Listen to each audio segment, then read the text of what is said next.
Olá, protagonistas, boa tarde. A gente prossegue com a nossa série Presidenciáveis no Estúdio. Hoje eu trouxe aqui para vocês conhecerem a Vera Lúcia, sergipana, uma mulher que está na militância política há muitos anos, militando pela mesma causa. É candidata, ou melhor, pré-candidata à presidência da República pelo PSTU. Ela saiu do PT, ou melhor, foi expulsa junto com a galera que queria o impeachment do Collor em 92, quando o campo majoritário do PT, o campo de Lula, achava que ainda dava para cozinhar o galo em fogo brando. Ela prosseguiu com as suas ideias, as mesmas daquela esquerda tradicional até hoje. E a gente vai ouvir a Vera Lúcia aqui e saber quais são as propostas do PSTU. Vera Lúcia, muitíssimo obrigada por ter atendido o nosso convite, vir aqui na Protagonista contar aí qual é a sua proposta para o Brasil. Nós aqui agradecemos a oportunidade de poder apresentar o programa do PSTU nessas eleições.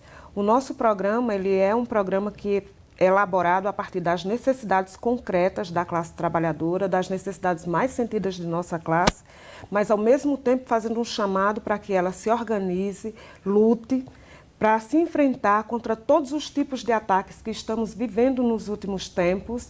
Toda a vida foi assim, mas nos últimos tempos isso tem se intensificado a partir de uma crise econômica, política e social muito forte e que ao mesmo tempo se organize e lute e não crie nenhuma ilusão nas eleições, porque as eleições não resolvem a vida e os problemas da classe trabalhadora.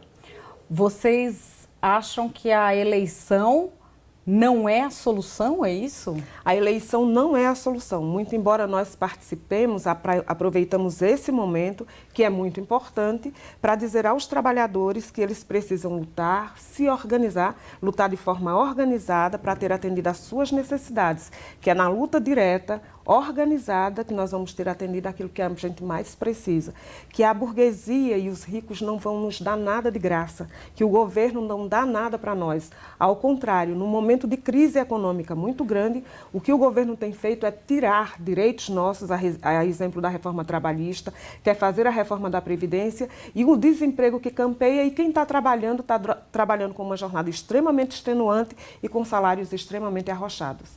Por isso que nós estamos nas eleições fazendo esse chamado aos trabalhadores para se organizar e lutar em torno a isso. Qual é a medida? Por exemplo, não pagar a dívida externa. Por que não pagar a dívida externa? Porque ela consome quase metade do orçamento da União. Esse dinheiro seria destinado à satisfação, ou seja, suprir as necessidades dos trabalhadores, que hoje amargam a falta de saúde nas unidades de serviço, nas unidades de saúde pública, de terra para plantar, supriria o problema da moradia, né, do saneamento básico. Aí diz, não, mas você não pode pagar a dívida externa porque vai criar um problema com os bancos, com os banqueiros. É verdade. Agora, o pagamento da dívida externa aos banqueiros tem causado danos à vida da classe trabalhadora brasileira, porque tem levado ao desespero, ao desemprego e à morte. Então, Mas também, se não houver esse pagamento, você não tem condições de obter o refinanciamento de outras coisas que estão sendo feitas no dia a dia. Tudo bem, nós dizemos o seguinte, suspendamos o pagamento da dívida, façamos uma auditoria e vamos ver se a gente ainda de fato deve, porque é uma dívida que quanto mais a gente paga, mais a gente deve. Nunca vi um negócio desse. É como se você pagasse o mínimo de um cartão de crédito. Quanto mais você paga, mais você fica devendo ao banco. Do mesmo jeito é essa dívida. Essa dívida é uma dívida que é desde que o Brasil declarou independência, que ele trouxe para si uma dívida e até hoje continua pagando. E você veja, por exemplo, a reforma da Previdência, todas as reformas que são colocadas, principalmente da Previdência, se fala muito que há um déficit na Previdência. Na verdade, parte dos recursos da Previdência são desviados para o pagamento dessa dívida e todas as outras coisas, todos os cortes que o governo faz no orçamento de saúde, dos serviços públicos e dos salários dos servidores públicos, é só para pagar a banqueiro. Agora, Um banqueiro ficando sem receber a dívida aqui do Brasil, ele morre de fome? Ele vai ficar sem uma casa para morar? Ele vai ter os seus filhos fora da escola? Ou vai ter uma educação precária, como tem na nossa classe? Não. Então, aí a gente fazendo a auditoria, nós vamos observar, deve ou não deve. Se dever, nós vamos fazer um plano de pagamento, mas não como prioridade.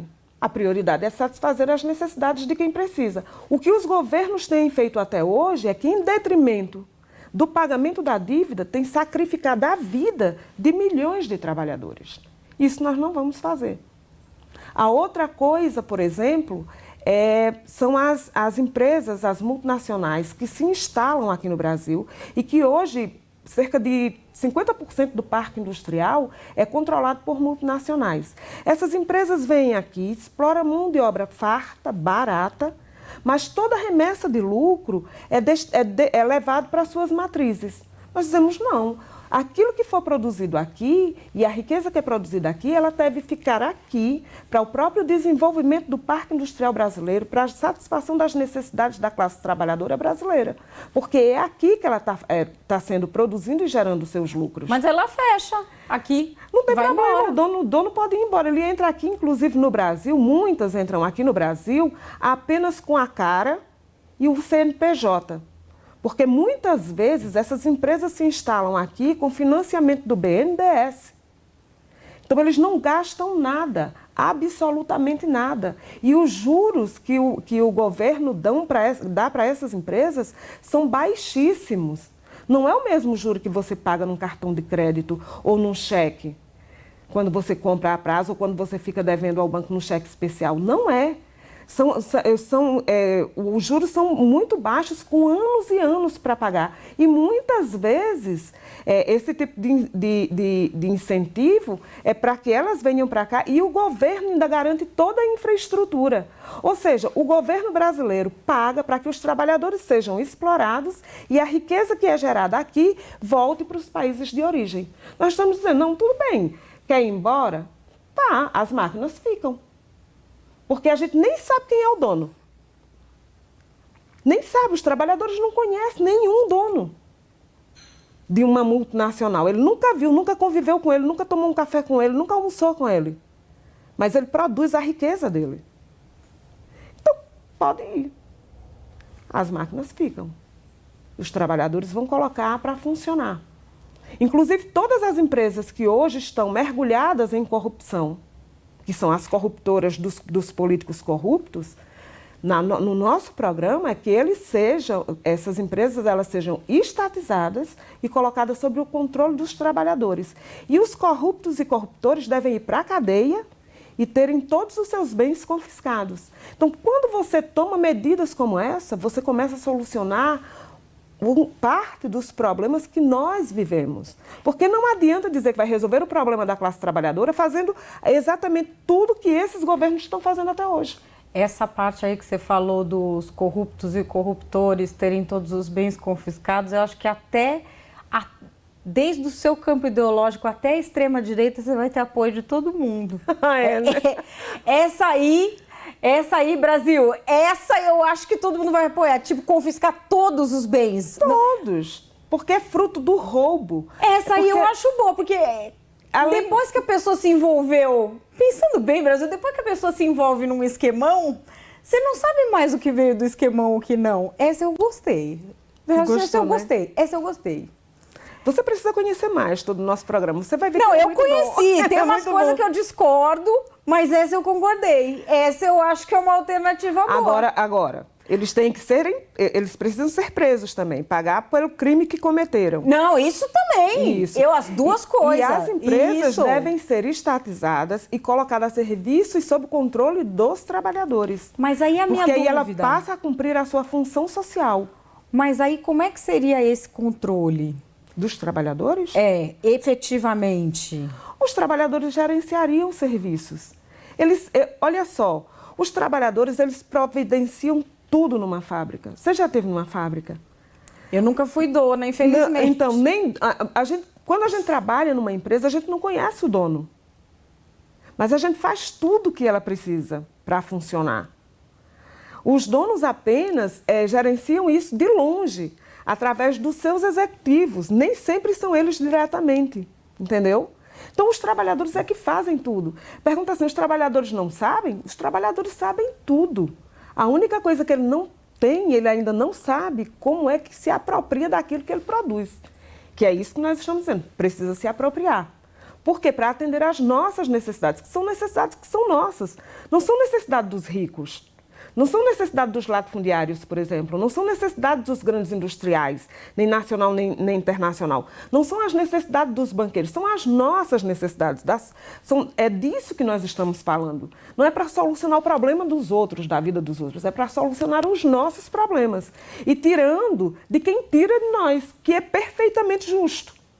Aí eu te pergunto, você disse que falta para o trabalhador saber como é que se apropria disso. Então eu te pergunto, como é que se apropria disso? Na luta. Mas que luta? De luta organizada. Olha só, se você se organizar, se os trabalhadores se organizarem no seu local de trabalho, no seu local de estudo, no seu local de moradia, o governo, pode ser qualquer congresso, qualquer governo, dá uma ordem, você dá uma contra-ordem, você a partir daí já começa a gerenciar. Mas é o quê? Desobediência civil que você está falando? É o quê não exatamente? É só não é eu estou te perguntando genuinamente porque eu não estou entendendo. Não é uma desobediência civil, não é só uma desobediência civil, é outro tipo de obediência, é uma outra ordem. Uma contra-ordem não é apenas uma desobediência, é você estabelecer qual é o que você vai, aquilo que você vai fazer. Então, por exemplo, não é desobedecer por desobedecer, não é a rebeldia pela rebeldia, não é a rebeldia. É você canalizar as coisas para a satisfação das suas necessidades. Então, não é do jeito que o governo quer, não é do jeito que o Congresso quer, é do jeito que a gente precisa. E da forma como a gente precisa, a gente sabe dizer. E como que se coordenariam esses trabalhadores todos? Olha... Você já viu como os trabalhadores fazem greve geral? Já. Quando eles fazem greve geral, na verdade, eles controlam tudo. Mas por um tempo determinado. Exatamente. O que nós estamos propondo é que seja por tempo indeterminado. Quando a gente diz o seguinte, nós queremos fazer a revolução socialista, nós queremos que o Estado, que a sociedade ela seja socialista, que a propriedade ela seja abolida, que o Estado esteja a serviço dos trabalhadores e que, portanto, a democracia seja nossa, é que nós estamos dizendo que esse controle ele não é temporário, de 2, 3, 4 dias, ele seria permanente. Quando você fala em socialismo, Estado socialista, eu acho que as pessoas já estão pensando, vai ter partido único, não vou mais poder falar nada, vão cortar o meu Twitter, vão me perseguir em casa, vão me bater. Você está falando do que exatamente? Quando nós falamos de democracia operária, de democracia proletária, de democracia para a classe trabalhadora e para os mais pobres, nós estamos dizendo que todos têm o direito de expressar o seu pensamento. A ideia de partido único, esse conceito de partido único, não é marxista. Marx nunca disse isso, Lenin nunca disse isso, Engels nunca disse isso. Quem inventou isso foi um cara chamado Stalin e toda a sua ideologia stalinista que levou, inclusive, à derrocada do primeiro processo de revolução de fato socialista e que, de fato, conseguiu responder num tempo curto, num país extremamente subdesenvolvido, conseguiu oferecer àquela classe trabalhadora tudo que um país, inclusive os países imperialistas, nunca conseguiram aplicar até hoje dentro do seu próprio país. Então, quer dizer, levou a um nível de desenvolvimento tal que nem na Europa e nem nos Estados Unidos a classe trabalhadora teve acesso. Na Rússia foi possível fazer. Quem vai fazer isso através da contra-revolução é Stalin. E é ele que vai se utilizar, inclusive, desse termo do partido único, inclusive do socialismo em um só país. O socialismo não é em um só país. A revolução ela não pode ser num só país, porque a economia capitalista ela é globalizada, a classe trabalhadora ela é mundial.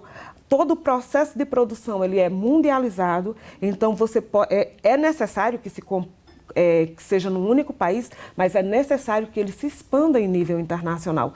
Tanto é que o PSTU não é um partido de um só país.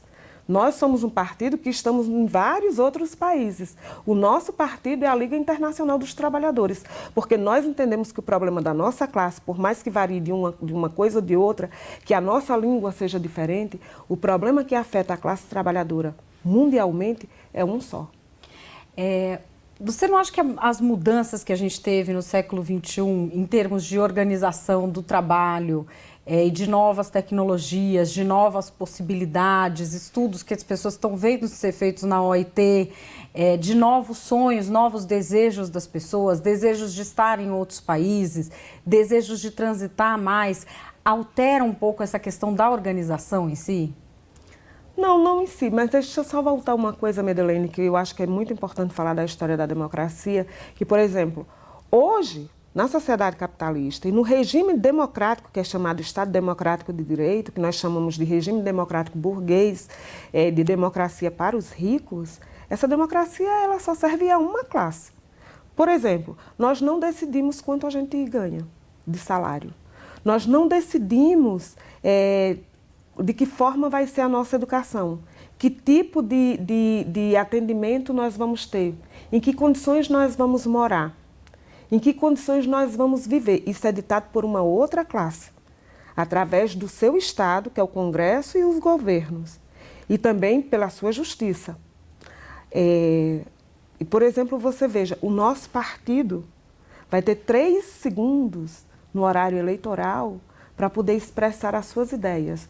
Isso é uma forma de censura, de você cercear o pensamento.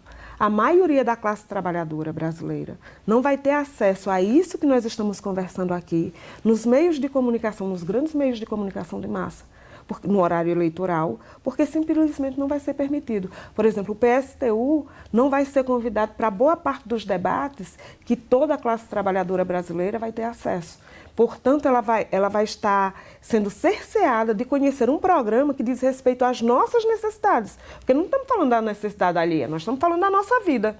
Nós estamos falando da solução dos nossos problemas. A classe trabalhadora não vai ter acesso. Isso não é democrático. Então, de falta de democracia, a gente conhece. Entendeu? A gente conhece bem.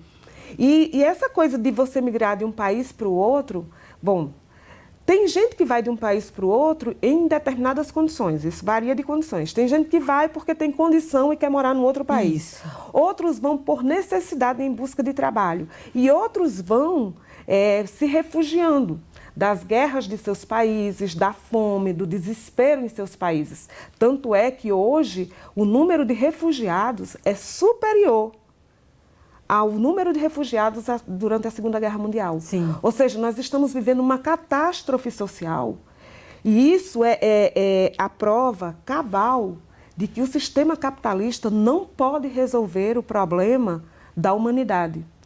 E não é porque não existe tecnologia. A produção, por exemplo, de alimentos no mundo é muito maior do que aquilo que as pessoas precisam para se alimentar.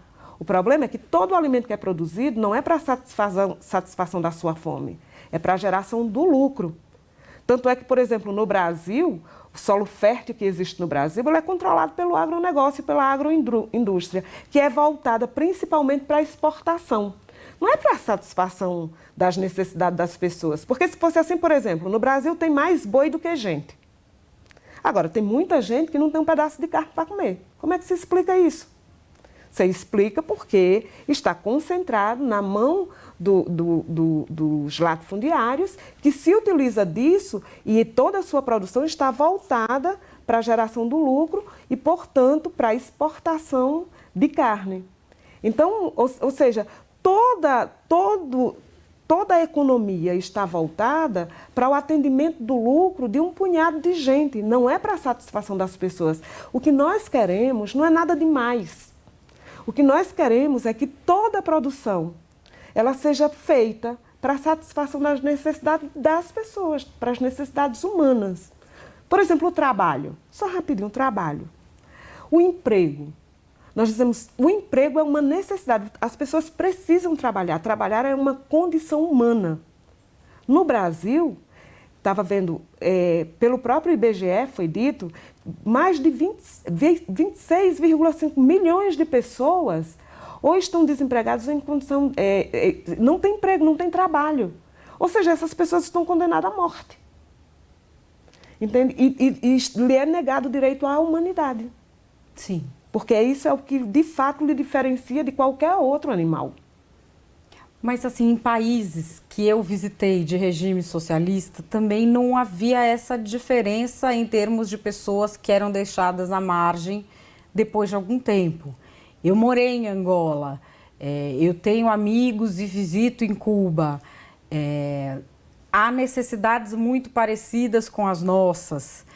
O ócio é terrível, a falta de possibilidades de realização de sonhos, as falhas do caráter humano que faz com que alguns se aproveitem de brechas que têm para exercer as mesmas coisas que eles condenavam no capitalismo. Qual é o modelo de socialismo de que você está falando?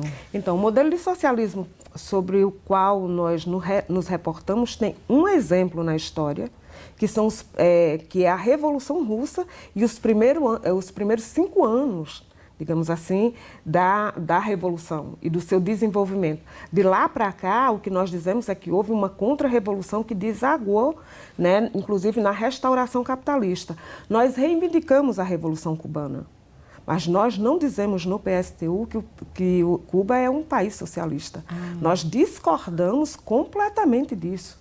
Qual é a opinião de vocês? Ali existia um partido único e inclusive a classe trabalhadora. Como é que você pode dizer que um Estado, uma sociedade ela é socialista, que o Estado é socialista, que ele é democrático, se os trabalhadores, produtores da riqueza, eles não decidem sobre os rumos do Estado, sobre os rumos da política, sobre os rumos da economia? Isso não é democrático, isso não é democracia, isso não é socialismo. Por mais que você tenha no processo de produção socializado e isso esteja voltado para o atendimento das necessidades básicas, ela tem um caráter mais social do que na sociedade capitalista, há um descompasso entre o processo de produção e o Estado, que é o Estado que era um Estado autoritário. Então, era uma democracia, era uma ditadura sobre a classe trabalhadora, não era uma democracia dos trabalhadores.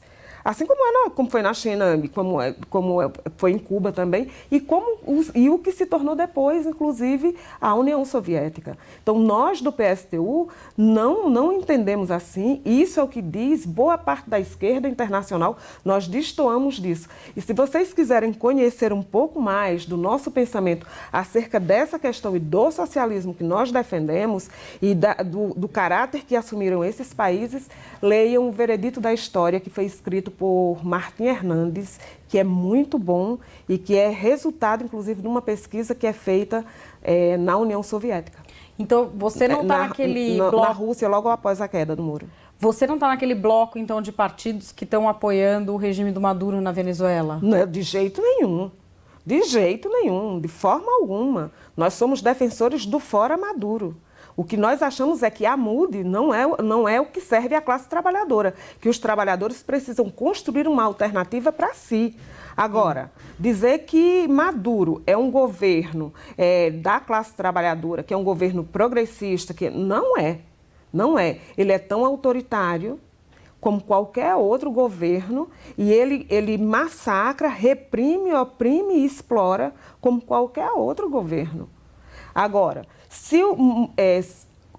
por exemplo, na época do governo Chaves, houve a tentativa de golpe dos Estados Unidos. Aí nós nos colocamos na defesa do governo Chaves militarmente, mas nós nunca apoiamos o governo Chaves e nem o chavismo.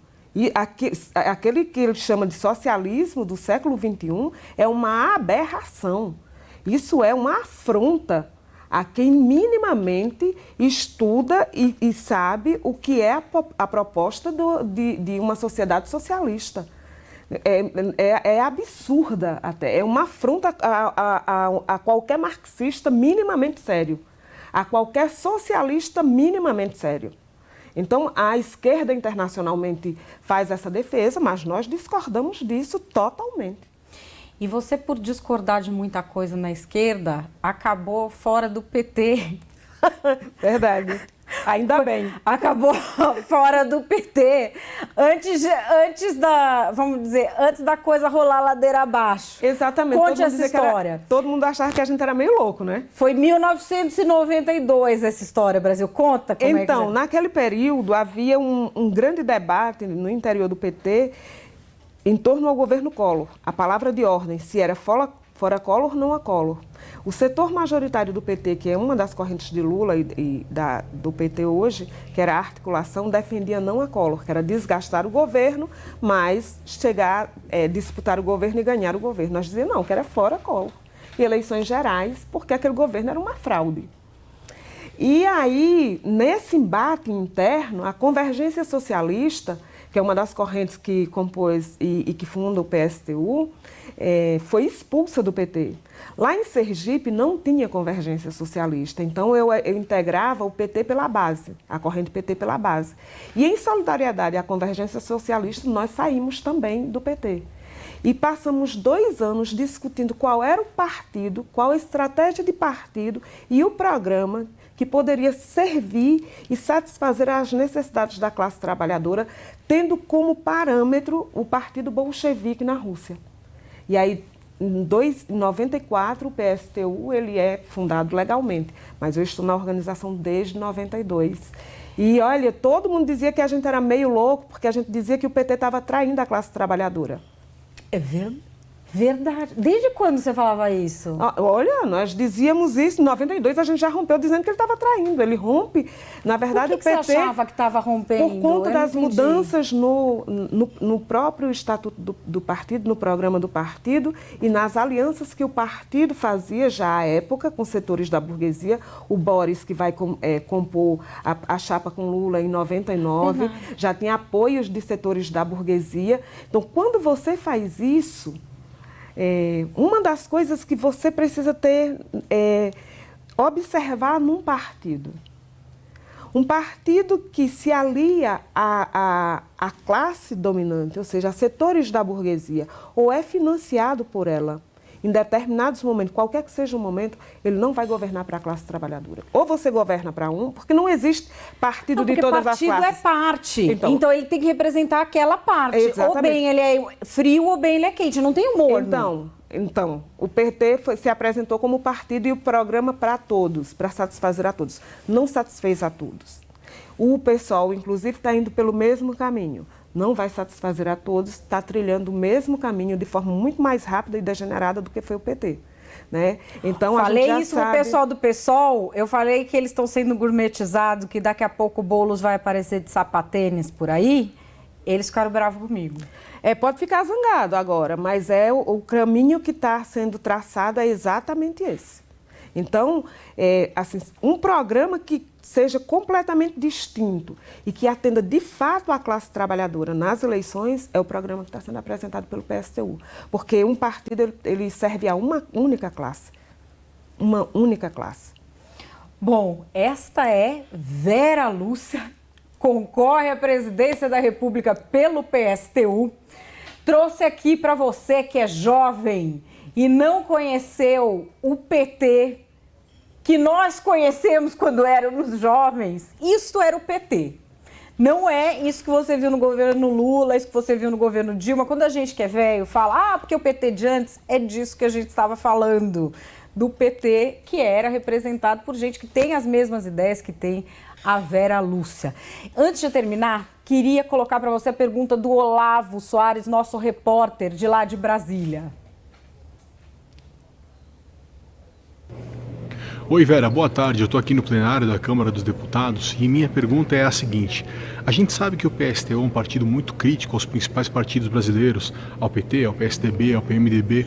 Então eu queria saber de você e do PSTU o que vocês veem de positivo nesses partidos. O que vocês consideram que é uma inspiração que PT, PSDB, PMDB, Democratas, enfim, pode trazer a vocês e as propostas do PSTU? Obrigado. Olha, Olavo, a única inspiração que esse partido nos traz é a certeza de que o único partido que serve à classe trabalhadora é o PSTU, porque tem um programa que ele é forjado em base às necessidades reais, concretas que nós vivemos. O PSDB é um partido da direita tradicional, o PSB é um arremedo que chamava de esquerda, mas nunca foi de esquerda. O PT ele surge do seio da classe trabalhadora, mas ele passa de malas e bagagens para atender os interesses do capital nacional e internacional. Tanto é que Lula virou o cara de Obama, companheiro de Bush. Então, uma pessoa como essa, um partido como esse, não pode servir às necessidades de nossa classe, e esses partidos não nos trazem nenhuma inspiração, apenas a certeza de que a classe trabalhadora precisa se organizar no seu local de trabalho, no seu local de estudo, não ter nenhuma confiança nas eleições.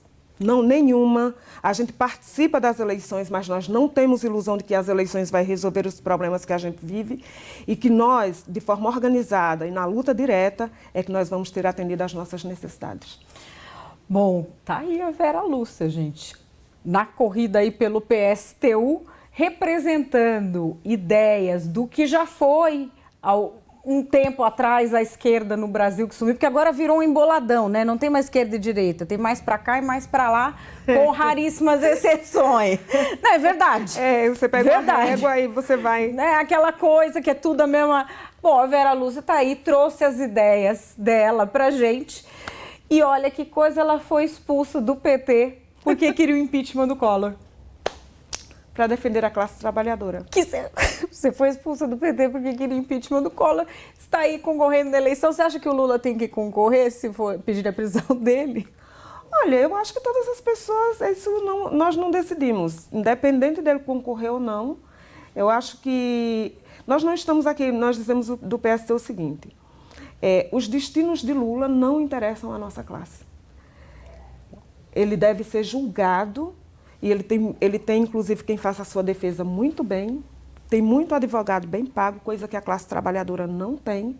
Agora, nós dizemos que todos os corruptos e corruptores devem ir para a cadeia, ter seus bens confiscados e todo o seu patrimônio ser estatizado e colocado a serviço e sob controle da classe trabalhadora. Agora, nós não estamos aqui nem para defender nem condenar Lula. Isso é tarefa da justiça, isso é tarefa dos seus advogados. Olá, Brasil. Tô vendo já todo mundo tuitando essa frase.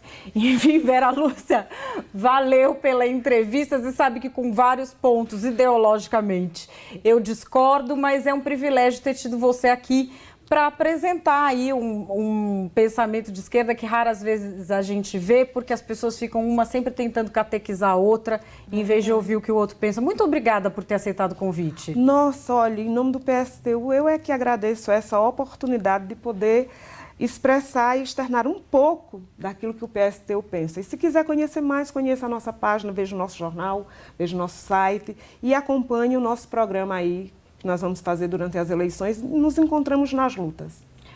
Valeu, protagonistas! A gente recebeu aqui uma presidenciável no estúdio, a gente continua com a nossa série, semana que vem tem mais.